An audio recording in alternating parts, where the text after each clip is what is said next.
linguagem de amor de Deus chama-se obediência. Yeah. Uau. Jesus disse que aquele que me ama, me obedece. Ou seja, eu mostro que eu amo a Deus, não é porque eu falo, não é porque eu levanto a minha mão, não é porque eu choro nem arrepio.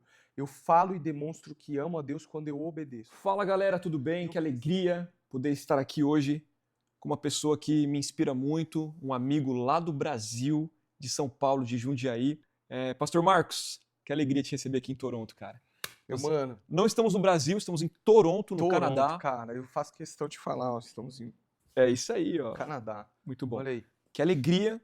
Queria que você pudesse se apresentar um pouquinho para o pessoal que não conhece o seu ministério. Eu já estive com o pastor Marcos lá em Jundiaí algumas vezes. E, cara, é extraordinário o que Deus está fazendo através Amém. da vida de vocês. Eu fiquei assustado quando eu fui para lá. E é até interessante contar esse testemunho para você que está assistindo, que desde criança, Deus ele falava comigo, você faz parte disso. Amém, cara. Desde criança, Deus falava comigo que um dia ele me colocaria para ministrar a palavra sobre uma multidão. Amém. E aquilo estava tão distante da minha realidade. Eu me lembro que quando Deus falou isso para mim, eu estava aqui em Toronto, eu liderava 15 jovens. A realidade que eu vivia não fazia sentido nenhum com a palavra que eu recebi. E quando eu fui para Jundiaí, eu me lembro de... isso foi há 2 anos atrás, você me recebeu, eu ministrei para uma multidão de mais de 2.500 pessoas. E naquele dia, Deus falou comigo, eu sou fiel e eu cumpro a palavra que eu liberei sobre a sua história. Então você faz parte e para mim é muito especial estar te recebendo aqui na nossa casa, Amém. em Toronto. Eu queria que você se Glória a Deus. apresentasse, fala um pouquinho de você aí pra galera. Glória a Deus. Cara, primeiro é uma honra estar aqui com você, cara. Muito, muito, muito feliz mesmo. É a minha primeira vez também em Toronto. Você também faz parte de um cumprimento de promessa, porque quando eu era um jovem também recebi uma palavra que não tinha sentido nenhum para mim, que eu ia viajar às nações. Um pastor, inclusive, muito querido, que faleceu. E foi a primeira palavra que eu recebi assim. Ele falava assim: eu vejo você entrando e saindo de aviões, entrando e saindo de aviões. E Uau. hoje tá em Toronto, cara, faz parte do cumprimento de promessa. Uau. Então eu tô feliz de estar com você nessa casa abençoada, com esse povo abençoado. Que legal. Para mim é um prazer com a minha esposa aqui também, então muita alegria.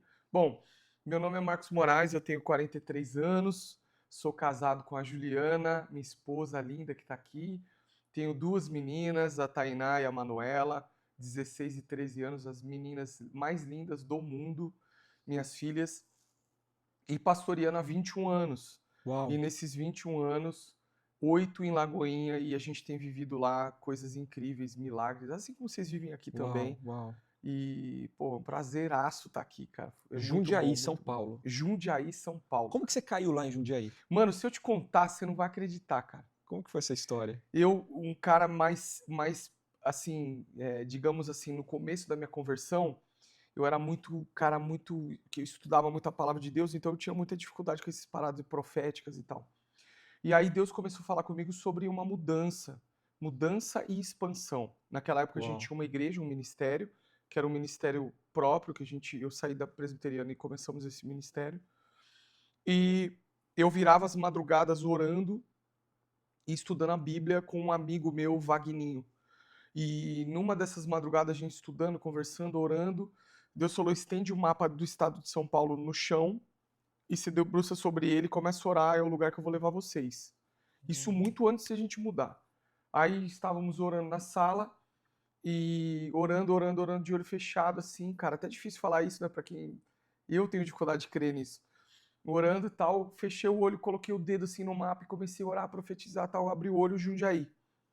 E eu não conhecia ninguém em Jundiaí, ninguém, zero. Você orou sobre o estado de São No Paulo. estado de São Paulo, e Deus falando sobre multiplicação, a igreja ia ser plantada em outro lugar.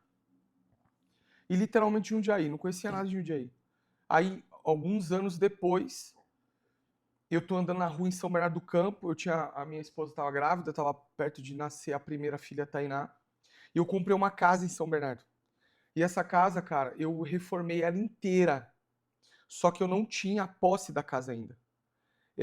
Foi um acordo que a gente fez, a mulher me vendeu a casa, eu dei uma entrada no banco, eu entrei com a minha documentação no banco, o banco falou assim, sua parte está aprovada, só está faltando alguns documentos da proprietária, tá tudo certo, pode ficar tranquilo. Eu peguei a chave e comecei a reformar. Uau.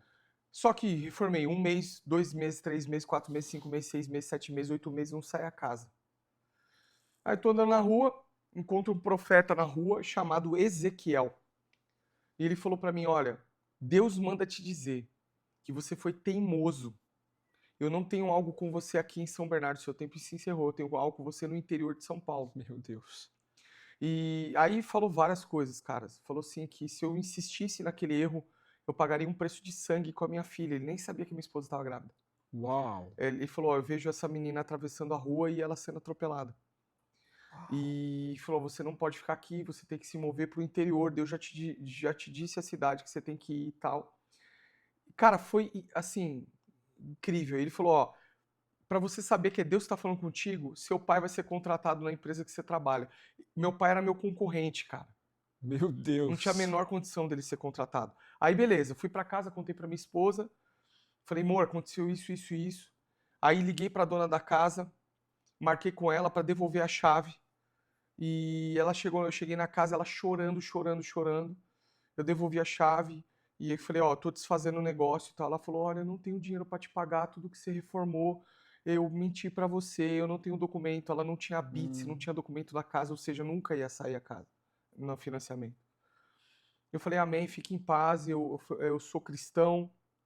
Eu acabei dando um passo em desobediência. Preguei o evangelho para ela, fui embora para casa. Cheguei em casa, acordei no outro dia bem cedinho, o dono da empresa ligou para mim e falou assim, olha, me encontra agora na Marginal, na rodovia, na Bandeirantes, Avenida dos Bandeirantes. Você conhece lá? Sim, sim. Aí fui pro posto e falei, cara, vou ser mandado embora. Nem me lembrava da palavra que eu tinha recebido. Quando chegou no posto, ele falou, cara, seu pai tá fazendo o quê? Eu falei, meu pai tá no concorrente. Ele pede os documentos do seu pai, eu vou contratar seu pai. Nossa. Desse jeito. Isso 6h30, 7 horas da manhã. Eu voltei para casa, falei para ela, se arruma que a gente vai pro interior procurar uma casa. Eu cheguei em Jundiaí, fui almoçar, parei num restaurante, olhei para trás, a gente tava numa fila, nunca tinha entrado em Jundiaí, cara. Não conhecia nada de Jundiaí. Olhei assim para trás, a gente tava na fila para pegar comida, olhei para trás uma mocinha japonesa, falei, moça, você conhece uma imobiliária? Ela falou, não só conheço, como sou gerente da imobiliária. Uou. Naquele dia, Felipe, eu saí com a casa comprada. Meu A gente achou Deus. uma casa, Meu eu fiz Deus. proposta, o proprietário assinou. Uma semana depois eu estava com toda a mudança dentro do caminhão, indo embora para Jundiaí. Meu Foi assim que eu fui Deus. para lá, 17 anos atrás. Uau. E aí tô lá há Que 17 anos. poderoso. Então você foi, a sua ida para Jundiaí é fruto de uma palavra profética que você recebeu. Fruto de uma palavra Que no profética. princípio você não obedece, mas depois Deus ele acaba Ele me empurrou para obedecer, te empurrou. literalmente. Uau. Literalmente. E aí a gente foi para Jundiaí, começamos a igreja em casa. E aí, Cara, estamos isso é lá. maravilhoso o que você está dizendo. Antes de você ir para Jundiaí, você estava onde? São Bernardo do Campo. São Bernardo do Nascido Campo. e criado lá. Pronto. E eu acredito que ali tinha inúmeras oportunidades que você poderia Inúmeras. crescer, avançar, expandir. Isso é muito legal até para quem está ouvindo, porque eu acredito que dentro dos nossos testemunhos de vida, muitas pessoas apenas assistem o que às vezes a gente mostra nas redes sociais, o resultado. Mas você falou algo interessante. Você falou que enquanto você estava em São Bernardo do Campo, você não havia se movido. E aqui entra, acho que um princípio poderoso que a gente pode compartilhar com o pessoal, é de existe um grande problema em você prosperar no lugar onde Deus não te chamou Exato. para estar. É. E aí a gente entra nessa questão. Será que tudo que está prosperando é de Deus? Cara, é um excelente assunto. Eu amo falar sobre isso. Será que tudo que está crescendo tem Deus lá? Porque você estava legal, tu em São Bernardo do Campo, cara. As coisas estão acontecendo, mas Deus falou para você, é Jundiaí. E Jundiaí não era só uma cidade, Jundiaí era um clamor. É. Era um destino profético. Era um destino profético, porque vocês chegaram lá e vocês mudaram a realidade de uma cidade, né? Eu estive lá e eu vi. Existiam milhares de pessoas esperando a chegada do Marcos e da Juliana. Olha que poderoso. É poderoso, cara. Cara, vamos falar um pouquinho sobre isso, sobre você ter essa sensibilidade de se mover e não ficar no local, na geografia que você está, apenas pelo resultado que você está obtendo, mas realmente ter uma obediência radical de tipo assim, cara, quer saber? Eu vou deixar aquilo que está estável e eu vou para um lugar de instabilidade, mas eu tenho uma palavra. Cara, esse assunto incrível me encanta porque eu vivi ele várias vezes, e você também, tenho Yeah, certeza. yeah. Existe uma diferença brutal e absurda entre resultado e bênção. Hum, Resultado é produto daquilo que você faz. Resultado ok, todos têm, ok. todos. Em qualquer lugar. A Bíblia diz que há chuva para o ímpio e para o não ímpio. Resultado é produto daquilo que você faz. Resultado é produto daquilo que você faz. É. E todo mundo que faz algo tem um resultado. E esse resultado, ele pode ser positivo ou negativo, com Deus ou sem Deus. Hum, Então tem muita gente tendo bons resultados, mas não está sendo abençoado por Deus. Uma coisa é a prosperidade, outra coisa é o resultado. O resultado é assim, ó. Se você trabalhar, se esforçar, você vai ter seu salário, vai ter seus ganhos. Se você for um cara inteligente, você vai escalar os seus ganhos, os seus resultados. Mas bênção é diferente. Bênção é aquilo que você não pode produzir com seu próprio esforço, Exato. talvez? Bênção é um favor liberado por Deus de maneira sobrenatural, independente daquilo que você está produzindo naquele momento. Não depende de você.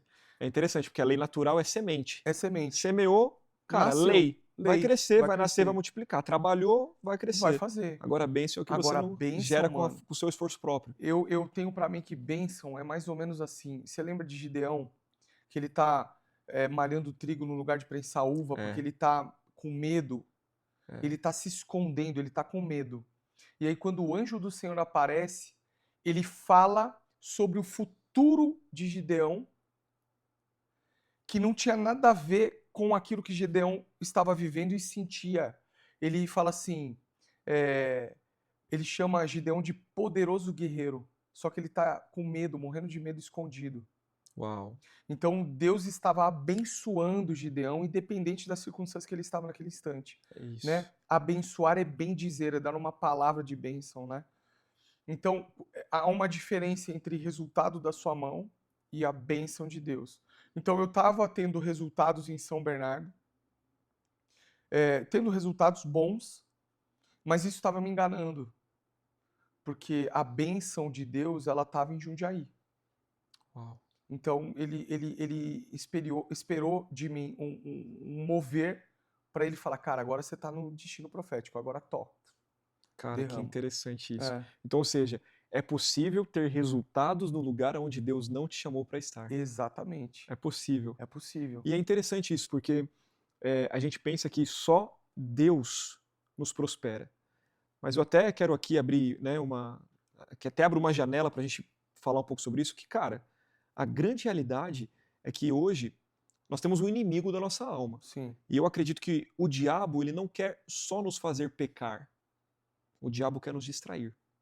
com certeza. Porque se, cara, assim, nos fazer pecar já é natural, o homem está no pecado por natureza. Mas se ele nos distrai, ele nos atrasa. Uhum. E se ele faz com que nós, de alguma maneira, percamos, né, a rota que Deus já escreveu para nós, o que acontece? A gente corre debaixo de velocidade, mas para o lugar errado. Uhum. Então, ou seja, uma das intenções do inimigo também é nos prosperar no lugar onde Deus nunca nos chamou para estar. Sim. E terrível coisa é ser próspero naquilo que Deus não me pediu para ser. Eu acho que esse é o maior, acho que é cara, a maior É a tragédia maior tragédia. da vida de um homem é prosperar no lugar onde Deus não te chamou para estar. É. Eu preguei recentemente uma palavra que o tema eu coloquei enganados pelo sucesso. Uau, O uau, sucesso daquilo que você faz, ele pode destruir o lugar que Deus tem para mim, cara.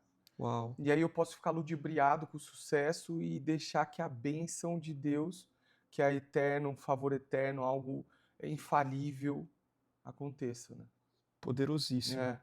Isso é legal para você que está acompanhando, porque eu tenho comigo que você precisa andar debaixo de sensibilidade, discernindo as estações, entender o momento de se mover, o momento de Uhum. fechar um ciclo, porque é muito possível que você viva uma vida correndo atrás daquilo que Deus nunca te chamou para correr, Puxa, isso aí. prosperando no lugar onde Deus nunca te chamou para prosperar, e nisso você pode perceber, por mais resultado que você tenha, eu achei interessante o que o profeta disse.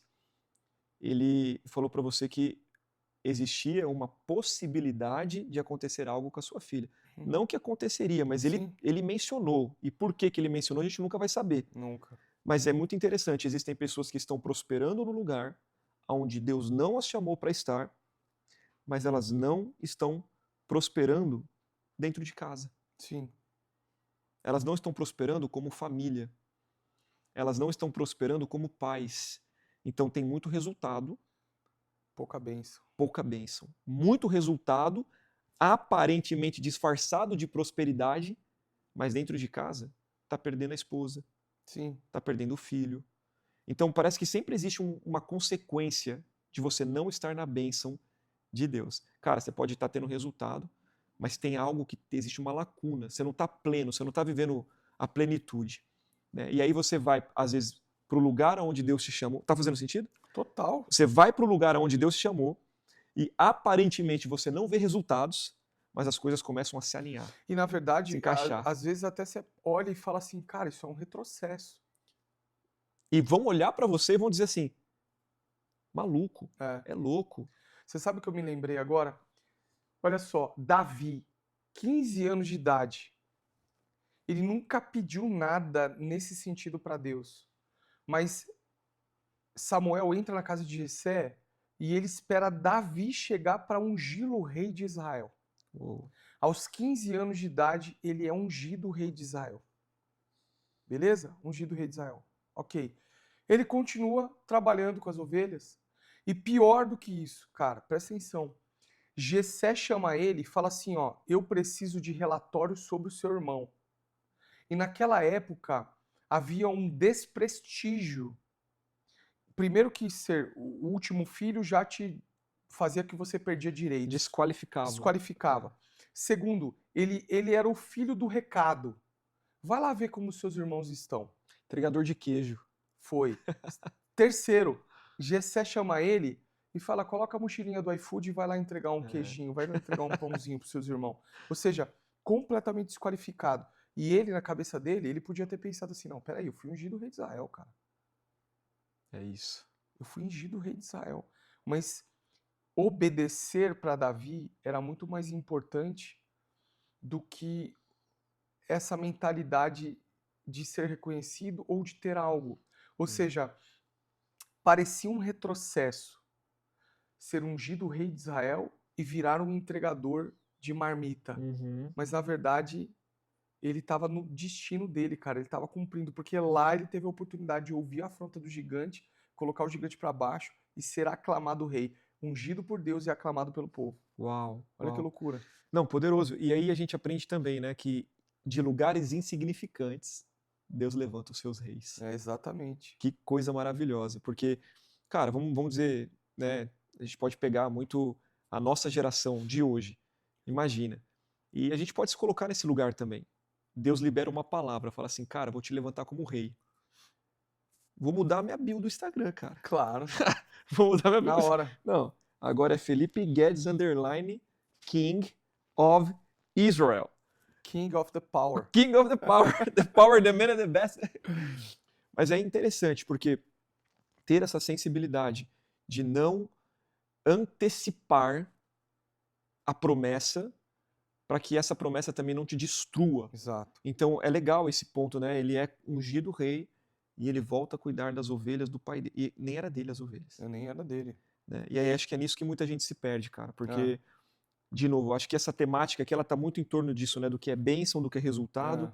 É. E aparentemente Davi não tinha muito resultado escondido num pasto. Sim. Mas foi ali que Deus decidiu Abençoar. forjar um rei. Eu gosto muito de ler a Bíblia e, tipo assim, na minha cabeça... Viajar. Eu fico pensando esse menino de 15 anos, cara. Ele voltando pro pasto falando, cara, que loucura. Só que, na minha cabeça, tá? Eu tenho isso pra mim. Não existe em lugar nenhum escrito. Mas eu tenho pra mim, talvez uma revelação que Deus me deu. Que Davi, ele tinha tanto um coração de Deus, que ele falou, mano, fui lá, fui ungido rei, mas tá bom, fechou, tô aqui com as É isso. ovelhas. Então é isso que eu imagino. Porque eu acredito que muitos dos salmos até nasceram desse período. Também. Eu não consigo imaginar ele ali no pasto, cara, dando bicuda em ovelha. Não. Ah, essas ovelhas aqui, agora eu sou rei, vou ficar nessa realidade. Eu consigo ver esse coração nobre dele de aprender a esperar o tempo de aparecer, Sim. o tempo né, da oportunidade. É. Então, cara, vai ter um gigante que vai se levantar, e ele vai se levantar porque, primeiro, Deus ele quer se mostrar glorioso entre as nações, mas para fazer isso ele vai escolher alguém. Não tenho dúvida. E ele escolheu quem estava agradecendo durante o É. processo e não antecipou, né, a E até, promessa. cara, insistindo nesse assunto, eu tenho pra mim, assim, que Davi não tinha noção de quem ele era e do que tinha acontecido. Sabe eu falo isso muito com... Tem muita gente que pergunta assim, cara, como que é pastorear uma igreja tão grande e sentar em tantos lugares, estar em tantos lugares? Eu não sei se você já pensou, parou pra pensar nisso, Felipão, mas pra mim, cara, eu não consigo dimensionar. E por não conseguir dimensionar, talvez eu não me coloco numa situação onde eu me coloco numa situação de risco com arrogância, É ou de isso, tipo pensar, Deus, olha onde eu tô, peraí, tem que me respeitar, é entende? isso. Eu às vezes, eu sinto no meu coração que Davi não tinha dimensão da grandeza de quem ele era, do que foi feito e do que Deus fez na vida dele. E esse coração tão puro e humilde, manso, fez com que ele fosse colocado cada vez mais. Em lugares mais altos. Porque quando ele, a única vez talvez que eu acredito que ele parou e falou, cara, eu sou o cara, eu vou dar uma descansada, foi quando ele caiu. Foi quando ele caiu. É. Falou, não, não vou não. Porque o rei tinha que estar em batalha e ele fala, não, não vou não.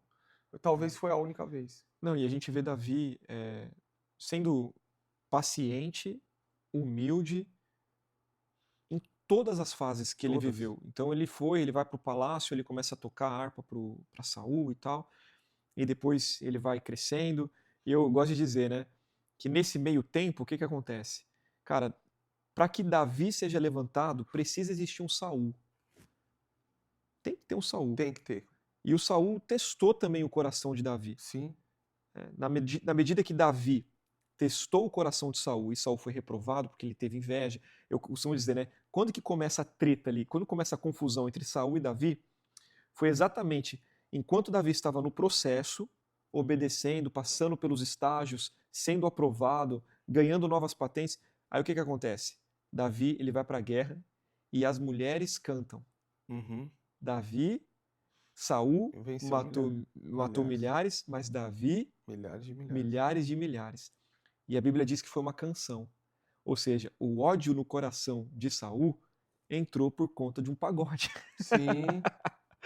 Cara, naquele momento, o coração de Saul, né, passa a invejar Davi, mas Davi ele continua no lugar onde Deus o chamou, debaixo da autoridade de Saul, sem antecipar os fatos, mas se movendo debaixo da palavra, e Deus vai prosperando, Deus vai abençoando, e ele foge, e Saul persegue, e quando ele tem a oportunidade de matar Saul, ele decide, porque é uma decisão, mostrar misericórdia, benevolência, isso só os nobres conseguem fazer, Sim. que é interessante, né, que quando Davi entra numa caverna com Saul, né, e aí os amigos que estão próximos de Davi falam o que para Davi?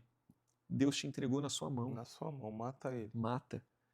E aí Davi, ele escolhe mostrar a benevolência, isso é nobreza. Nobreza. Então assim, cara, muito interessante, E cara. num momento de zero nobreza de Saul, né? Zero nobreza de É, Saul, né? porque Saul estava perseguindo e Saul, o texto é muito claro, diz que ele entra na caverna para aliviar o ventre, ou seja, ele está com um problema Foi no gastrointestinal. E naquele momento mais, né, triste, vulnerável, mais vergonhoso. Assim, vergonhoso, Davi falou, peraí, ó. Então isso é uma decisão que só os nobres podem tomar. Só os humildes podem tomar. Que é legal o que você disse, né? Sobre Deus ele ter projetos grandiosos, ele entregar, né, nas nossas mãos e nós não deixarmos com que esses projetos de alguma forma mude quem nós somos. Sim. Porque é lindo isso. Davi, né, durante toda a sua história, a gente vê ele sendo aquele menino do campo. Ele só amadureceu. As responsabilidades só aumentaram, mas ele ainda tinha aquele coração. Ele era Davi, né? Quando ele vai lutar contra Golias, Saul tenta colocar a armadura dele em Davi, e aí Davi até tenta andar, mas está muito pesado, por quê? Porque não é a roupa dele. Não é a roupa dele, não é o revestimento dele. Não é ele. E aí com que Davi derruba o gigante, cara? Com o que ele era. com quem ele era, com as ferramentas que Deus o Pedra, testou, pau. com as ferramentas que Deus o testou no tempo do anonimato, no tempo do pastoreio. E isso é muito poderoso. Dentro disso tudo que a gente está conversando, é até legal, né? Porque Davi decidiu não vestir a roupa de alguém. Ele decidiu ir com as ferramentas que Deus já havia o treinado no secreto. Uhum. Então, como que a gente pode hoje, né, dentro dessa sua história, e você viu isso acontecer, você chega em Jundiaí, é legal que a gente está fazendo vários paralelos ao mesmo tempo, você chega em Jundiaí e agora você precisa se revestir do Marcos. Sim. Você não pode se revestir, né, daquilo que, de repente, de comparação, do que os seus irmãos estão vivendo em outras regiões. Como que foi esse processo, cara, da plantação da igreja? Porque vocês começaram pequeno, mas hoje vocês são uma igreja de milhares. E como que foi esse processo? Assim como foi com o Davi, como que foi com vocês? Né? Eu não vou vestir outra roupa. Eu não vou vestir outra armadura. Eu vou vestir a palavra que Deus me entregou. E vamos lá, Jundiaí, vamos começar. Esse processo foi muito doloroso, assim como foi de Davi. Porque eu acredito que, assim, para todo tamanho, digamos assim, daquilo que Deus quer fazer, ele precisa esticar no tamanho que ele deseja que você alcance. Então eu falo que a expansão da influência, quando Deus quer expandir sua influência, primeiro ele vai expandir suas dores. Então foi um processo muito doloroso, de alguns anos, de aprendizado, de ser esticado por Deus, para a gente não chegar a vislumbrar nada, a gente não ficar vislumbrado com nada. Porque uma das coisas terríveis que a gente pode viver, ministerialmente, ou você que tem uma empresa, ou você que está prosperando no seu trabalho, é você ficar vislumbrado com aquilo que Deus faz. Nós precisamos adorar quem Deus é. Uau. E desfrutar daquilo que Deus faz. E o problema é que tem muita gente que adora o que Deus faz e vislumbra quem Deus é. Uau. Então, a gente precisa adorar quem Deus é, independente daquilo que Ele está fazendo. Então, Ele nos estica primeiro, passando pela moinha, passando por vários processos. Então, quando eu cheguei em Jundiaí, passei por vários processos eu e minha família, que Deus foi trabalhando no meu coração. Dependência, fé, vários aspectos importantes para essa nova etapa. Então, antes da gente desfrutar do que a gente está desfrutando hoje, e eu falo desfrutar assim com o meu coração muito tranquilo, não falando, me gabando assim, estou desfrutando de algo incrível. Não, nós estamos desfrutando de algo incrível, mas a nossa adoração é a quem Deus é, né? Sim. Deus foi esticar a gente, né? Então a gente passou pela prova, pela moinha, foi um período muito difícil. Perseguições. Perseguições, Assim como Davi, calúnias, se esconder em cavernas. perdas, né? Escondendo em caverna. Tem um salmo de Davi, né? O título dele é o Poema da Caverna. É quando Davi ele vai a segunda vez para a caverna, Uau. né? E quando ele vai ajudar uma cidade que está sendo invadida, Davi ele está fugindo, aí ele entra nessa cidade para ajudar o pessoal. Então ele luta com o pessoal, ganha, os inimigos são expulsos. Mas alguém da cidade bate lá em Saul e fala que ele está aqui. Aí Saul vem para matá-lo, ele vai se esconder na caverna e ele escreve esse salmo. Né? Ele fala, Deus, você não está vendo o que está acontecendo comigo? Que estão me perseguindo. Que eles estão me perseguindo, que tá, entendeu? Então Deus nos estica antes. Então a gente foi esticado e depois chegou um tempo de muita colheita, de muita expansão, que é o que a gente está vivendo hoje em Jundiaí, e para nós é incrível, cara, é incrível. É só glorificar o nome do Senhor. Muito bom, muito bom. Cara, eu acho que é uma conversa rápida, mas uma conversa profunda, e eu tenho certeza que quem está ouvindo deve ter pegado muita chave, com certeza. e é muito bom ver que Deus ele tem a sua maneira de nos guiar dentro da palavra que Ele mesmo liberou sobre nós. Sim. E depende da gente, como nós decidimos nos posicionar, depende de nós, Da nossa disponibilidade. da nossa disponibilidade, depende se nós estamos prontos para nos mover para a próxima estação ou não. E assim, isso é muito inspirador, porque aqui em Toronto nós também temos visto, né, a importância de permanecer numa palavra e a importância de, não importa o quão grande você chegue, mas você manter o coração nobre, Isso. um coração escondido no Senhor. Sim. Então a nossa estrutura, ela nunca pode aparecer mais do que Jesus. Não. porque se isso acontecer, nós já perdemos o Glória a Deus. propósito. Se isso acontecer, nós já estamos errando o alvo. Sim. Então, eu acho que a estrutura ela só serve para glorificar Deus. É isso, ela é só um meio. Um meio. Ela nunca vai ser o fim. Então, cara, assim, se você pudesse, para a gente encerrar esse bate-papo, se você pudesse, dentro dessa sua realidade, dar um conselho para quem está nos ouvindo e que hoje vive exatamente esse momento, talvez esse momento de transição. Talvez Deus está falando para essa pessoa que está nos ouvindo, olha, os resultados são lindos, mas não é o que eu tenho para você. Está crescendo, mas não sou eu que estou fazendo crescer. Às vezes alguém está nos ouvindo aqui hoje e já tem uma palavra e sabe que está no lugar que não é para estar, fazendo o que não é para fazer, e mesmo assim vendo resultados. Qual conselho que você daria, Marcos? O conselho que eu dou, cara, daquilo que eu vivi e experimentei, é que Deus, ele tem uma linguagem de amor. E essa linguagem de amor na verdade, o mais importante para a gente desfrutar de quem Deus é e daquilo que Ele faz. A sua linguagem de amor não é o arrepio, não é o choro, não é você levantar a mão na igreja, não é você se sentir movido e apaixonado por Deus. A linguagem de amor de Deus chama-se obediência. Wow. Jesus disse que aquele que me ama, me obedece. Ou seja, eu mostro que eu amo a Deus, não é porque eu falo, não é porque eu levanto a minha mão, não é porque eu choro nem arrepio. Eu falo e demonstro que amo a Deus quando eu obedeço. E obedecer custa tudo. Não tem um preço parcial, ele custa tudo. Então, o conselho que eu dou, cara, é obedeça.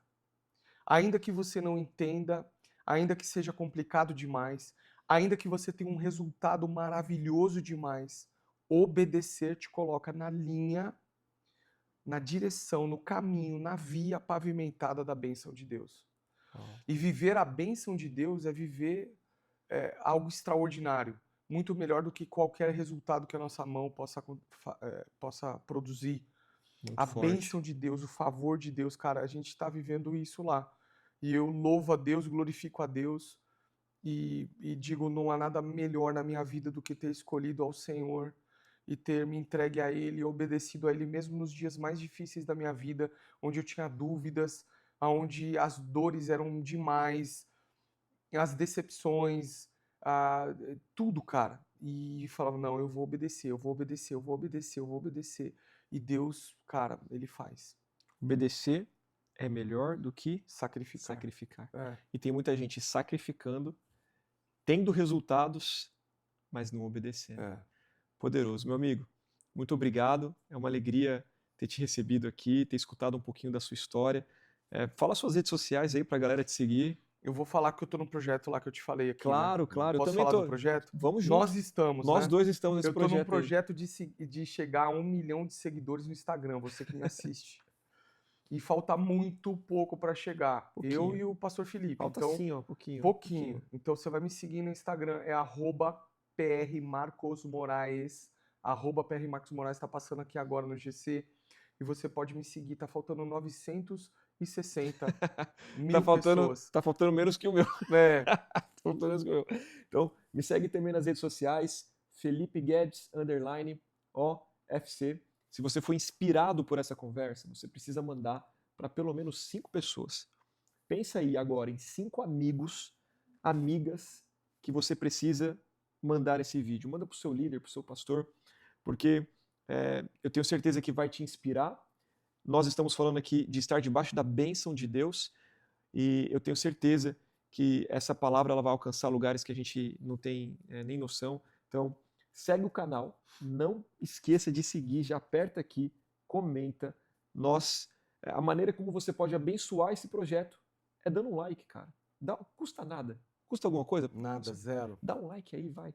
Libera esse like aí pra gente e acompanhe, porque muitas outras conversas vão chegar e eu tenho certeza que você vai ser extremamente abençoado. Que Deus te abençoe. Pastor, muito obrigado, dá um abraço. Tamo junto. Obrigado, meu e te mano. aguardo aqui muito em Isso é breve uma bênção. novamente. Você também lá, tô Tamo te junto. esperando. Valeu!